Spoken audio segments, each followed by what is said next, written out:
Today we are saying, be careful before you work on your calling. I've seen many people on the streets or on TV. I've heard them talking on radio. I've seen them coming a kaya for consultation and for advice and everything. But there's one thing I've realized, Uguti, most of the people who thinks or who are told Uguti they have a calling, they actually don't have a calling. Most of the people who are working on their calling, who are doing something on their calling, who are very productive when it comes to their calling, they don't have a calling. And it's a painful thing when you tell somebody to say, you do have ancestors going with you or they're part of your life, but you don't have a calling to help people. Sometimes they get confused. Sometimes they say, no, I was told this, I'm sure in their calling and everything. One question that I normally ask people who say they are saying I have a calling, or who are saying, Gogo, I don't dream anymore, and I've been told that I have a calling, what must I do and everything. I always ask them, what are you saying regarding the fact that you are told, Uguti, you have a calling? What are you saying? Because you have to be the witness of that. You are the first person that needs to agree or disagree.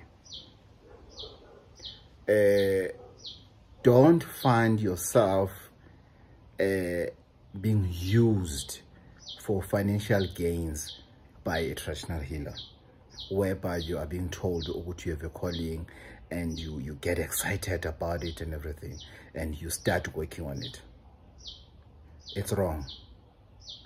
What I've realized is that you will find people who have a calling, they find it very difficult to even afford a single step towards their calling.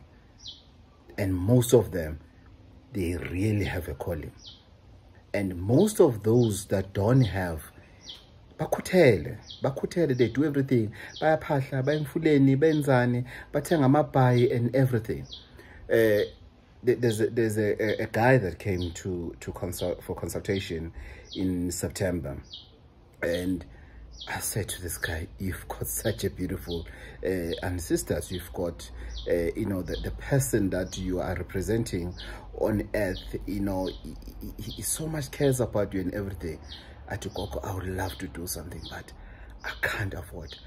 I can't afford even to do a single step towards Ubizo lwami. And that is sad. That is very sad in such a way that you ask yourself, Uguti, here's the person that has a real calling, but this person doesn't have means to answer to their calling, doesn't have means to do a single ritual towards their calling. Maybe the question that you'll have is, okay, Gogo, we hear you. I hear you, Gogo. What is your point? Before you act, do a research. Find a family member. Maybe your immediate family members or your parents will say, no, forget about it. It has never happened to this family and everything. But do a research. Before you do it, do a research. If they say, ask that traditional healer who says to you, you have a calling, ask them, what can I do so that I'm absolutely sure about what you are talking about? What must I do? What are the first things must I do? Is it possible that at least I have a clue in terms of the dreams and everything? Find out, do a research. I'm not saying don't act towards your calling. I'm simply saying be careful.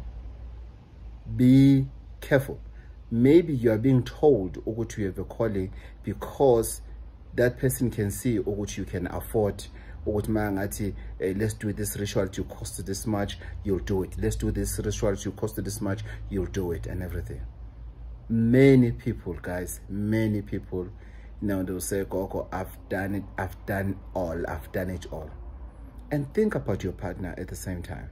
Let's say you're not working, your partner is working, your partner buys a goat, your partner buys chickens, or your parents do this, they take you to that person says that and everything. And then only to find out at the end of the day that you don't have a calling. You just wasted your time. I've told many people who came, Gogo Bathini Mbatha, to say, Gogo, I have a calling and everything.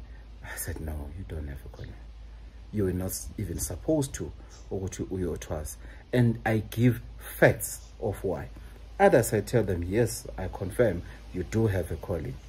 That's why this is what is happening, this is what is happening. Then they confirm that based on the consultation that I have with them. So I'm not trying to take away people's customers or clients or whatever from other traditional healers. No, I'm not into that.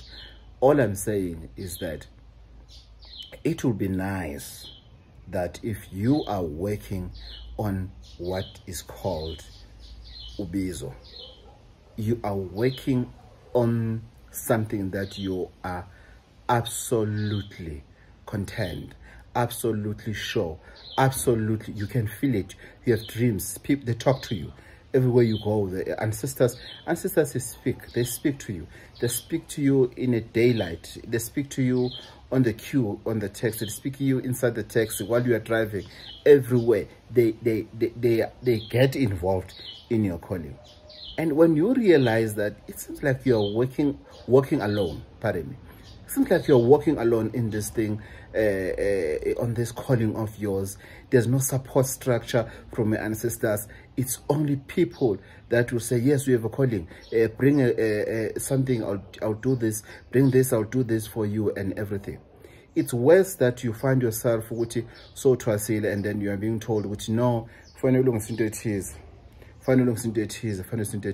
before you undergo more cost and everything, find out, is it real something that needs to be done?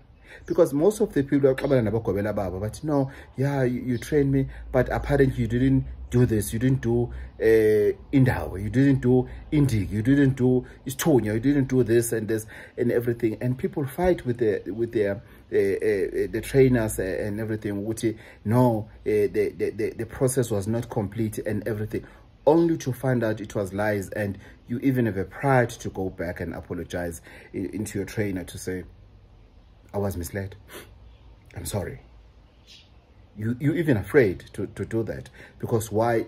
You are so confused yourself.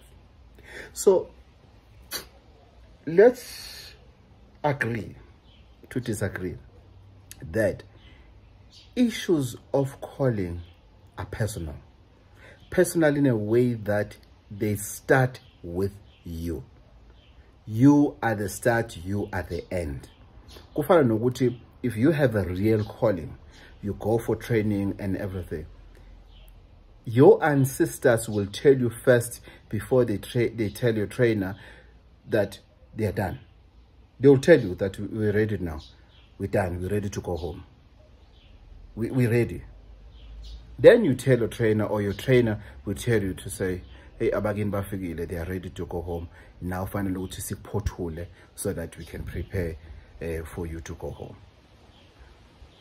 If you really have a calling. Others, they tell Kobela Wako, no, you are now fit enough to go home. Others, they come to you, others, they come to your Kobela. But the whole process will guide you, will tell you, your dreams must tell you that, you're going towards the end. Let's say when you got to a training to become a Sangoma or a traditional healer, if we may use that word, your dreams were amongst, like, you were in a school uniform and everything. Now your dreams are changing, you're in a varsity, or you're wearing pure white clothes and everything. Now you know that you are towards the end. It's like when you are not supposed to, Because sometimes you do have a calling to help people, but you are not supposed to go through training. Your ancestors have already done that on your behalf.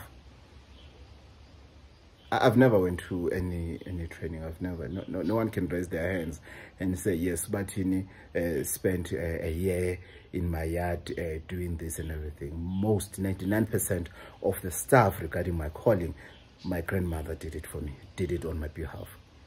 That's why she told me straight that I don't want you to see you in other people's houses. I want us to go and work. I will tell you when you have to go somewhere to get impande of a particular thing. So it is not everybody that has to go through training. It is not everybody that does not have to go through training. It all begins with the fact, do you really have a calling? Are you passionate about this? Because other people, they say they have a calling, but there's nothing that they are doing towards showing or what they really have a calling. Nothing, absolutely nothing. They don't go and get a muti. They don't travel. They don't do research. There's no one that comes to them to say thank you.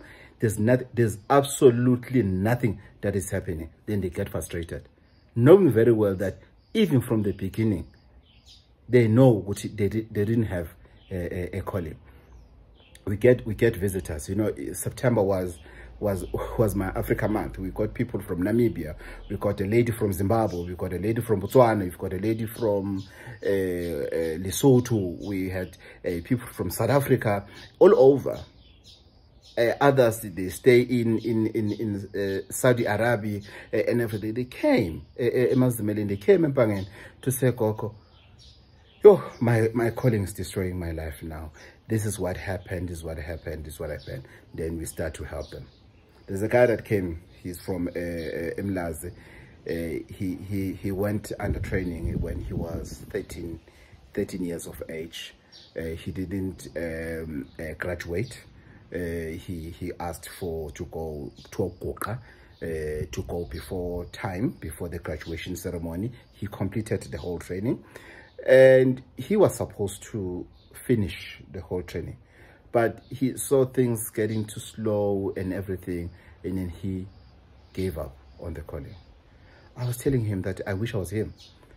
I wish I was him, but at the same time I don't, because I don't see myself giving up on my calling, because I know how hard it is when I started. Yes, there were times whereby I felt like giving up. You know, you are given instructions to say, go and parla with so many candles, go do this, go do this. You absolutely don't have money. You are broke. You can't afford to do that. But, you know, you do it. You know, I remember I'll go and do a wedding photo shoot. You know, that money I'll put aside some money, maybe 500 rand or 1,000, and then towards my calling, towards things that they say I must do. I must get a certain motive from Zimbabwe. You know, my passport, only to find my passport have expired and everything. The support from my wife and everything. It was tough. But, Gogo, did you wanted to give up? No, I didn't. It was tiring, yes, I agree. But to give up, no, it was not an option. Because I knew that giving up, it's worse than going through the fire I was working on. So, why, Gogo? Why did you go through that? Because I knew I have a calling. From the very young age, I knew this thing, I have it. I have it with me. And it's something that I knew that I have to pursue it, or it will pursue itself somehow one day. And it did, and it was tough. That's why I even tell those that have a calling to help people to say, act on it before it acts on its own, because you'll regret it. Gogo Bathini Mbatha. Guys, we still have these things that people have been robbed monies and everything. How do you pay a person you've never even met? For those that we had outstanding Ofi, Gopo and everything, we're moving now. We're moving. Please call our office line. There's no money that you need to pay for booking, and make a booking. Come see me. whatever process that was not finished, or on if you once came at home, it was not finished. Gogo Bathini Mbatha is one of the few transparent traditional healers who know which you just make a booking and you come see them, and everything will go accordingly without any fight, without anything that will disturb the process of the ritual that you need to do before you undergo training to become a traditional healer. Before you respond to your calling, please remember this. Please share this video as much as possible so that people can understand ukuthi it is very important to pay attention to such things. Please guys, COVID is still there. Let's be safe with our families, with our loved ones, and most importantly, let's protect ourselves towards this COVID-19. It really kills.